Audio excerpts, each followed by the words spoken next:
On the air. Here. Yes, thank you. I've been listening to the discussion, and I'm a military wife. My husband's on his third tour to Iraq. And I just want to, if I could look Mr. Kristol and people like him from the American Enterprise Institute, these people that are still pushing the war. I sleep 2 hours a night. I'm sure when your head hits your pillow, you have the luxury of dreaming about, anything that your mind will allow you to dream about. I sleep with a phone under my pillow. My kids, if someone rings the doorbell, instead of doing what normal kids do, they freeze. And they're in elementary school. You all don't understand. We're military people, but we're people too. And the stress that we are under is tremendous. So I'll make a proposal before I have to leave the air. If this war is as important as you on the right and the hawks say it is, and if it is truly essential to our vital interests to do this, then institute the draft so we can have a break. We are at the breaking point. I just had to counsel a friend last night who has had a solid marriage for 14 years because their marriage has fallen apart because they're dual military and they haven't lived under the same roof together in 5 years. We're people. We can't keep up this stress level. Our children can't keep up this stress level. The spouses left behind can't keep up this stress level. And all you all keep saying, you just called my husband and all his troops a liar when you said it's mostly the insurgents attacking us. Because when I do get the luxury of speaking to my husband, what I'm hearing is the Iraqis let us through the gate, the security forces will let us through the gate, and 30 minutes after we pass through, they're laying down IEDs to blow us up when we come back through. They don't want us there. I understand you truly believe what you're saying, but it's not working. We can't want it for them more than they want it for themselves. Please bring my husband home. Please bring our brave troops home. We're tired. We're really tired. Thank you. Thank you, caller. We understand. Well, look, the Army, some of us would argue, well, first of all, I really respect, obviously, the service of those who have been over there. We had dinner last night with close friends whose son just got back from Iraq, and it is tough duty, obviously, and now we're on second and third tours. Some of us argued for a long time, before 9/11 and very vehemently after 9/11, that the Army and Marines were too small for the world we are living in, for the foreign policy obligations we are likely to have to impose on our military, for the warfighting obligations we're going to have to impose on the all-volunteer military. And finally, we're increasing the size of the Army and the Marines, but we're paying a price for that in terms of longer tours and people going back a second and third times, and the strains on family life are obviously very real, and obviously it's a tough job over there. So I hope we do more to deal with that. On January 19th, 2021, William Kristol would write for The Bulwark. Headliner, Trump's dereliction of duty on January 6th is part of his incitement to insurrection, to which, quote, further evidence of Donald Trump's insurrectionist intentions can be proven by Trump's dereliction of duty during the attack on the legislature. The House chose not to mention this explicitly in its article of impeachment, but the dereliction of duty on the afternoon of January 6th is further evidence of Trump's guilt. It should be an important part of the case presented to the Senate. After all, what does it say that the president watched the Capitol being stormed on television, was employed by members of Congress to intervene, and did nothing, end quote. On January 6, 2021, thousands of Trump supporters had gathered around to hear Donald Trump speak. Some of them went and stormed the Capitol.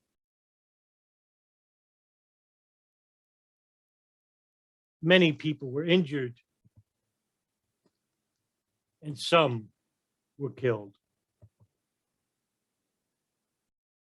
5 people died as a result of the attack on the Capitol. However, the irony is lost on Kristol and lost on the left, claiming that this was an insurrection. a coup d'etat, a government trying to overthrow another part of the government. Let me tell you why you have crocodile tears. The definition of insurrection is a violent uprising against an authority or government. A little bit about Kristol's background. He's an American neoconservative writer. He's a frequent commentator on several networks that included the Weekly Standard, the editor-at-large at the Bulwark, the former chief of staff to the vice president under George H.W. Bush from 1989 to 1993, and a self-entitled never-Trumper. But more importantly, he co-founded the Project for the New American Century with Robert Kagan and is a member of the Board of Trustees for the Manhattan Institute for Policy Research and a member of the Policy Advisory Board for the Ethics and Public Policy Center and director of the Foreign Policy Initiative.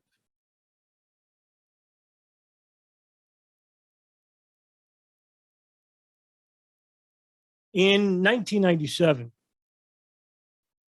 William Kristol and Robert Kagan established a nonprofit educational organization called the Project for the New American Century. PNAC, in short, had a stated goal to promote American global leadership. The organization under Kristol stated that American leadership is good both for America and for the world. How arrogant. It sought to build support for a Reaganite policy of military strength and moral clarity. Of the 25 people who signed the Project for the New American Century's founding statement of principles, 10 went on to serve in the administration under George W. Bush, including Dick Cheney, Donald Rumsfeld, and Paul Wolfowitz. Observers such as Erwin Stelzer, an American economist who writes for the Sunday Times in the United Kingdom, and Dave Grondin have suggested that the Project for New American Century played a key role in shaping the foreign policy of the Bush administration, particularly in building support for the war in Iraq. This was key. Now, according to journalist John Schwartz, he said this of William Kristol, quote, "No one outside of the inner circle of the George W. Bush administration bears greater responsibility for the war in Iraq than Bill Kristol. He co-founded a think tank whose purpose was to make the case for war, wrote a book, dozens of articles calling for an invasion, and appeared constantly on TV explaining why it had to happen. For years, Kristol aggressively pushed for the United States to invade Iraq and topple the government of Saddam Hussein. These efforts began long before Bush became president and the so-called war on terror. As early as 1998, Kristol has been calling for the war under the header of his organization, the Project for New American Century. In September of 2000, a PNAC report lamented that the bellicose foreign policy Kristol desired would require a long, slow process in order to come to fruition without some catastrophic and catalyzing event like a new Pearl Harbor. What do you know? A year later, that Pearl Harbor happened on September 11, 2001. Kristol became louder regarding his calls for war against Iraq. And not only was he a supporter of the war, but he also worked tirelessly to ensure that it happened.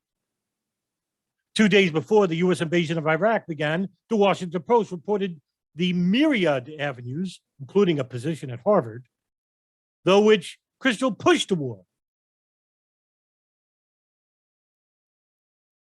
Kristol's magazine, The Weekly Standard, has been loud, beating the drums of war against Iraq and for the forced expulsion of its democratically elected president, Saddam Hussein. He presses his case privately with the likes of National Security Advisor Condoleezza Rice. Kristol also goes on Fox News, and Sean Hannity, and Tucker Carlson. He teaches at Harvard, speaks to such groups as the World Affairs Council in San Francisco. And he's also co-authored a book called The War of Iraq. Kristol also actively pushed the lie that Iraq had weapons of mass destruction and planned to use them or give them to an extremist like Al Qaeda. He also argued that removing Saddam Hussein from power would start a chain reaction in the Arab world that would be very healthy for the United States. Additionally, Kristol insisted that very few wars in American history were prepared better or more thoroughly than this one, that the war would be a bargain. He even argued that the war would cause the United States to become respected in Arab countries and throughout the world. Here's the obvious answer. He was wrong. Nothing of what he said about Saddam Hussein procuring weapons was true. It was based on lies from Israeli and CIA intelligence. The Iraq War, without question, is one of the worst atrocities from the United States in the 21st century.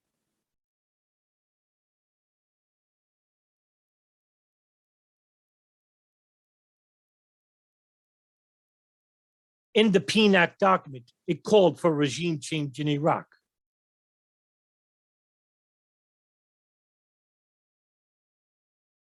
PNAC, immediately after the September 11th attack, sent a letter to President George Bush specifically advocating regime change through a determined effort to forcibly remove Saddam Hussein from power.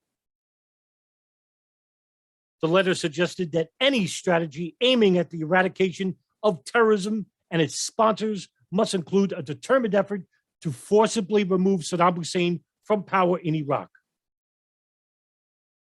The letter warned that allowing Hussein to remain in power would be an early and perhaps decisive surrender in the war on international terrorism.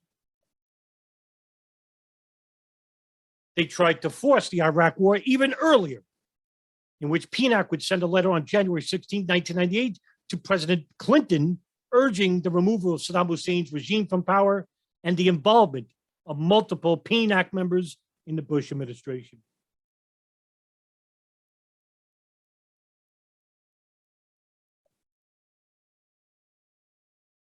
Clinton didn't fall for it and lasted until January 20th, 2001, under suspicions of impeachment in which he was acquitted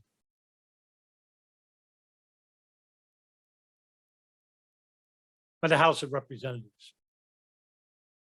The House voted in favor of him to be expelled 228 to 206 to impeach him for perjury to a grand jury and for obstruction of justice. Clinton was only the second president. The other was Andrew Johnson to be impeached.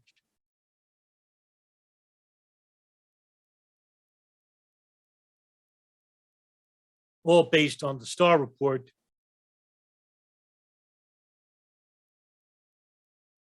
which was officially the referral from independent counsel Ken Starr in conformity with the requirement of Title 28.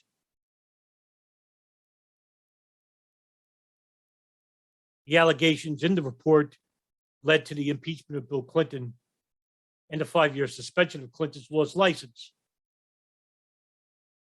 Incidentally, it came at the heels of Clinton's neglect to enter the Iraq War.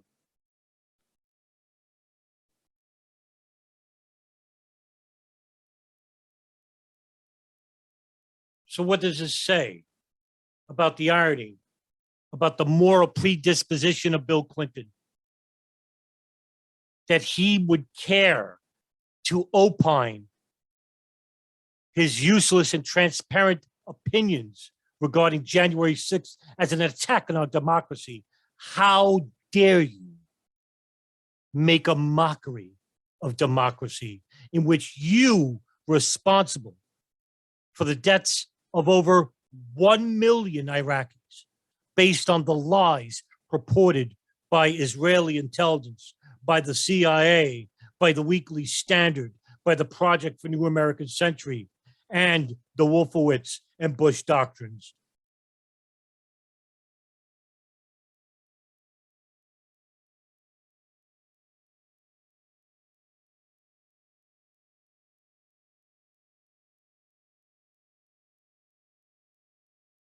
After the Bush administration, after 9/11, the Bush administration national security team debated on the invasion of Iraq, which was pushed by the neocons, Richard Pearl, Douglas Feith, Paul Wolfowitz, Bill Kristol, Robert Kagan.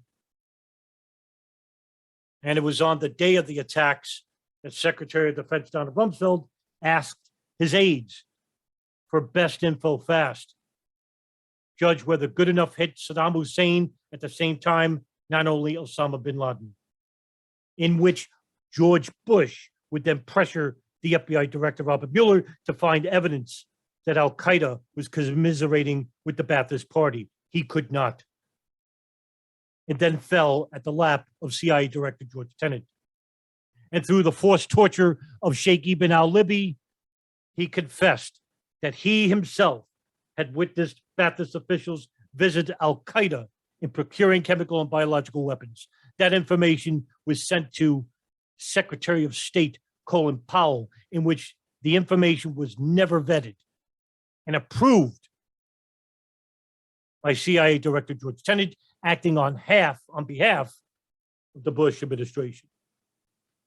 Many people regarded the information flimsy at best, but wasn't flimsy enough to be produced at the United Nations Security Council and approved for war.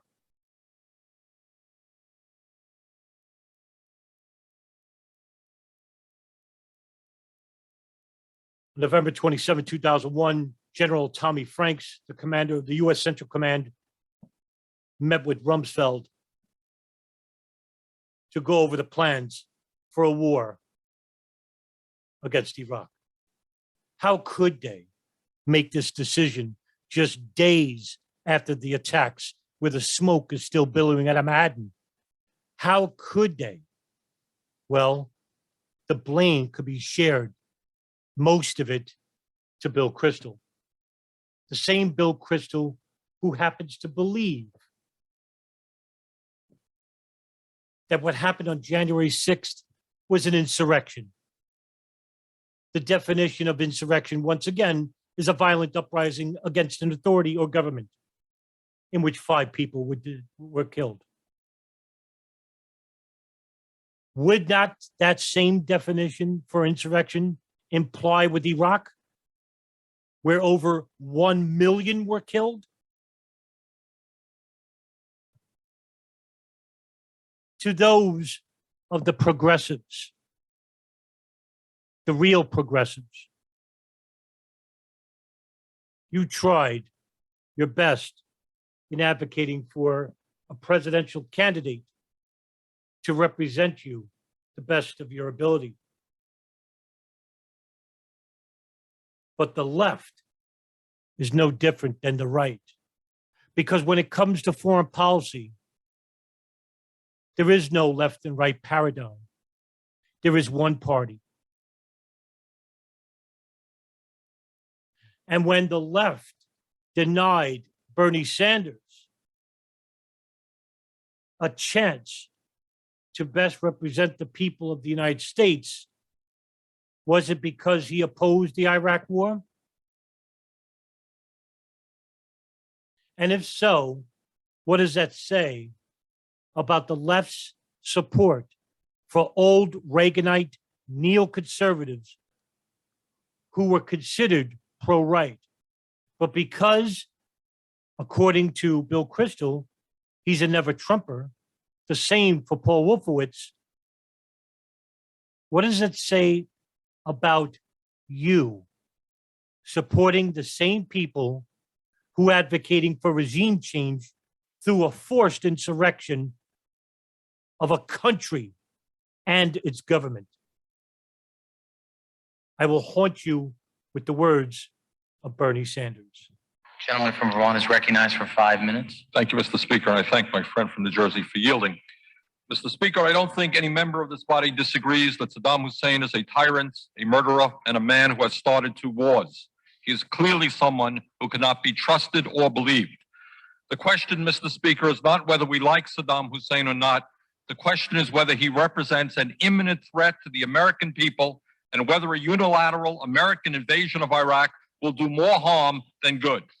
Mr. Speaker, the front page of the Washington Post today reported that all relevant U.S. intelligence agencies now say, despite what we have heard from the White House, that, quote, Saddam Hussein is unlikely to initiate a chemical or biological attack against the United States, end quote. Even more importantly, our intelligence agencies say that should Saddam conclude that a U.S.-led attack could no longer be deterred, he might, at that point, launch a chemical or biological counterattack. In other words, there is more danger of an attack on the United States if we launch a precipitous invasion. Mr. Speaker, I do not know why the president feels, despite what our intelligence agencies are saying, that it is so important to pass a resolution of this magnitude this week, and why it is necessary to go forward without the support of the United Nations and our major allies, including those who are fighting side by side with us in the war on terrorism. But I do fear that as a part of this process, the president is ignoring some of the most pressing economic issues affecting the well-being of ordinary Americans. There has been virtually no public discussion about the stock market's loss of trillions of dollars over the last few years, and that millions of Americans have seen the retirement benefits for which they have worked their entire lives disappear. When are we going to address that issue? This country today has a $340 billion trade deficit, and we have lost 10% of our manufacturing jobs in the last 4 years, 2 million decent-paying jobs. The average American worker today is working longer hours for lower wages than 25 years ago. When are we going to address that issue? Mr. Speaker, poverty in this country is increasing, and median family income is declining. Throughout this country, family farmers are being driven off of the land, and veterans, the people who have put their lives on the line to defend us, are unable to get the health care and other benefits they were promised because of government underfunding. When are we going to tackle these issues and many other important issues that are of such deep concern to Americans? Mr. Speaker, in the brief time I have, let me give you 5 reasons why I'm opposed to giving the president a blank check to launch a unilateral invasion and occupation of Iraq, and why I will vote against this resolution. 1, I have not heard any estimates of how many young American men and women might die in such a war, or how many tens of thousands of women and children in Iraq might also be killed. As a caring nation, we should do everything we can to prevent the horrible suffering that a war will cause. War must be the last recourse in international relations, not the first. Second, I am deeply concerned about the precedent that a unilateral invasion of Iraq could establish in terms of international law and the role of the United Nations. If President Bush believes that the U.S. can go to war at any time against any nation, what moral or legal obligation could our government raise if another country chose to do the same thing? Third, the United States is now involved in a very difficult war against international terrorism, as we learned tragically on September 11th. We are opposed by Osama bin Laden and religious fanatics who are prepared to engage in a kind of warfare that we have never experienced before.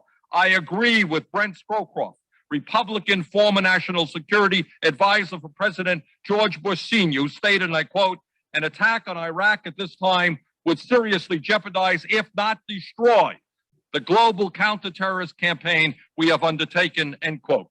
Fourth, at a time when this country has a $6 trillion national debt and a growing deficit, We should be clear that a war and a long-term American occupation of Iraq could be extremely expensive. Fifth, I am concerned about the problems of so-called unintended consequences. Who will govern Iraq when Saddam Hussein is removed? And what role will the U.S. play in an ensuing civil war that could develop in that country? Will moderate governments in the region who have large Islamic fundamentalist populations be overthrown and replaced by extremists? Will the bloody conflict between Israel and the Palestinian Authority be exacerbated? And these are just a few of the questions that remain unanswered. If a unilateral American invasion of Iraq is not the best approach, what should we do? In my view, the U.S. must work with the United Nations to make certain, within clearly defined timelines, that the UN inspectors are allowed to do their jobs. These inspectors should undertake an unfettered search for Iraqi weapons of mass destruction and destroy them when found, pursuant to past UN resolutions. If Iraq resists inspection and elimination of stockpiled weapons, we should stand ready to assist the UN in enforcing compliance. I thank the gentleman.